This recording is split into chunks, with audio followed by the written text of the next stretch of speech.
नमस्कार। आज हमारे पास ना उत्तर प्रदेश पर कुछ नोट्स हैं। लग रहा है जैसे किसी कॉम्पिटिटिव एग्जाम की तैयारी के लिए बने हों।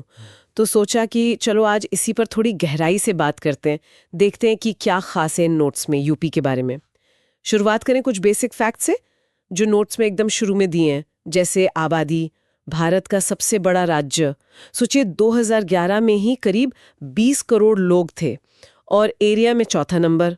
और हाँ, पॉलिटिक्स में सबसे ज्यादा पूरी 80 लोकसभा सीटें। ये तो बहुत बड़ा नंबर है। हाँ बिल्कुल। और ये सिर्फ आंकड़े नहीं है। ये दिखाते हैं कि उत्तर प्रदेश कितना विशाल है और देश की राजनीति में इसका वजन कितना ज्यादा है। इतनी बड़ी आबादी, इतनी सीटें, मतलब जाहिर है कि वहाँ की पॉलिसीज, वहाँ के जो राजनीतिक रुझान हैं, उनका असर तो पूरे देश पर पड़ेगा ही। बिल्कुल। राजधानी लखनऊ है और हाँ, नोट्स के हिसाब से देखें तो 2025 तक मुख्यमंत्री योगी आदित्यनाथ जी और राज्यपाल आनंदीबेन पटेल। राज्य बना था 24 जनवरी 1950 को। पहले तो यूनाइटेड प्रोविंसेस कहलाता था, है ना? तो ये तो हो गया एक ओवरव्यू। अब थोड़ा अंदर चलते हैं इसके।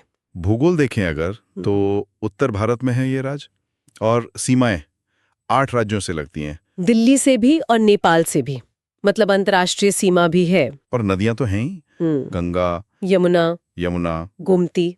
ये तो जीवन रेखाएं हैं वाकई। सही कहा, जीवन रेखाएं। और वो जो गंगा यमुना के बीच का इलाका है, दोआब जिसे कहते हैं, हाँ। वो तो खेती के लिए जबरदस्त उपजाऊ है ना। शायद इसीलिए कृषि इतनी अहम है वहां।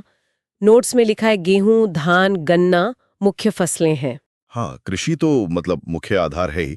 और एक और दिलचस्प बात, जीएसडीपी जो है, मतलब राज्य की कुल आर्थिक पैदावार, उसमें यूपी देश में तीसरे नंबर पर है। ये काफी बड़ी बात है। लेकिन सिर्फ खेती नहीं है। जो पारंपरिक उद्योग हैं, जैसे हैंडलूम, टेक्सटाइल और लेदर का काम, खासकर कानपुर में, वो आज भी बहुत महत्वपूर्ण है। अच्छा। और अब तो एक नई तस्वीर भी दिख रही है शायद, जैसे नोएडा, लखनऊ, ये शहर आईटी हब बन रहे हैं। मतलब वो परंपरा और आधुनिकता का मेल। बिल्कुल बिल्कुल। और शायद यही चीज राज्य की योजनाओं में भी दिखती है। नोट्स में एक जिला एक उत्पाद का जिक्र है, ओडीओपी। ये हर जिले के एक खास उत्पाद को प्रमोट करती है। इससे जो छोटे कारीगर हैं, उनको बाजार मिलता है। अच्छा, यानी ग्रास रूट लेवल पर फोकस। और फिर दूसरी तरफ वो बड़े प्रोजेक्ट्स भी हैं, जैसे पूर्वांचल एक्सप्रेसवे और डिफेंस इंडस्ट्रियल कॉरिडोर। हाँ बिल्कुल, वो फिर बड़े स्केल पर कनेक्टिविटी और इंडस्ट्रियल ग्रोथ के लिए हैं। तो एक तरफ लोकल स्किल्स को बढ़ावा, दूसरी तरफ बड़ा इंफ्रास्ट्रक्चर डेवलपमेंट। मतलब कोशिश है कि हर लेवल पर काम हो। चलिए अब थोड़ा इतिहास और संस्कृति की तरफ देखें। नोट्स में अयोध्या, वाराणसी, प्रयागराज, मथुरा, कितने प्राचीन शहर हैं यहाँ। मौर्य, गुप्त, मुगल, न जाने कितने राजवंशों का शासन रहा है यहाँ पर। हाँ, और सिर्फ प्राचीन इतिहास ही नहीं। आप देखिए 1857 की क्रांति, उसकी शुरुआत मेरठ से हुई थी। स्वतंत्रता आंदोलन में भी इस धरती का बहुत बड़ा योगदान रहा है।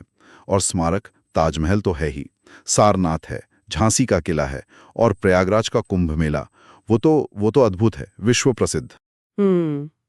नोट्स में ना शहरों की अपनी अपनी पहचान भी बताई गई है। जैसे वाराणसी को आध्यात्मिक राजधानी कहा गया है, आगरा टूरिज्म के लिए, लखनऊ अपनी तहजीब और प्रशासन के लिए, और कानपुर एक इंडस्ट्रियल शहर। बिल्कुल। और इनके साथ साथ अब नोएडा, ग्रेटर नोएडा जैसे एकदम नए आधुनिक शहर भी हैं, जो आईटी और एजुकेशन के बड़े केंद्र बन गए हैं।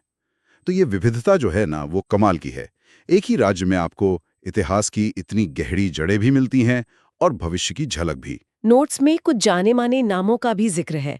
पूर्व प्रधानमंत्री अटल बिहारी वाजपेयी जी, चौधरी चरण सिंह जी, लेखक मुंशी प्रेमचंद और अभिनेता अमिताभ बच्चन जी भी यहीं से हैं। हाँ, और ये लिस्ट दिखाती है कि इस राज्य ने देश को राजनीति, साहित्य, कला, मतलब हर क्षेत्र में कितने महत्वपूर्ण व्यक्तित्व दिए हैं। सच में प्रतिभाओं की खान है ये प्रदेश। तो कुल मिलाकर इन नोट्स से जो तस्वीर उभरती है उत्तर प्रदेश की, वो काफी बहुआयामी है। विशाल आबादी है, जबरदस्त राजनीतिक महत्व है, कृषि पर आधारित अर्थव्यवस्था है जिसमें अब उद्योग और टेक्नोलॉजी का भी दखल बढ़ रहा है, और हजारों साल पुराना इतिहास और गहरी सांस्कृतिक जड़ें तो हैं ही। हाँ, और ये विरोधाभासों का प्रदेश भी है, जैसा आपने कहा। प्राचीन शहर भी हैं, आधुनिक आईटी पार्क भी हैं, सबसे ज्यादा आबादी होने की अपनी चुनौतियां भी हैं। जैसे नोट्स में 2011 की साक्षरता दर का जिक्र है, करीब 68%, और शहरीकरण भी सिर्फ 22%। तो ये चीजें दिखाती हैं कि विकास में अभी भी कुछ असमानताएं हैं, लेकिन हाँ, संभावनाएं भी उतनी ही ज्यादा हैं। बिल्कुल। तो आज की इस बातचीत के बाद ना एक सवाल मन में आता है कि उत्तर प्रदेश अपनी इस विशालता, अपनी विविधता, अपनी गहरी विरासत और इन नई उम्मीदों के बीच संतुलन साधते हुए भविष्य में किस दिशा में जाए।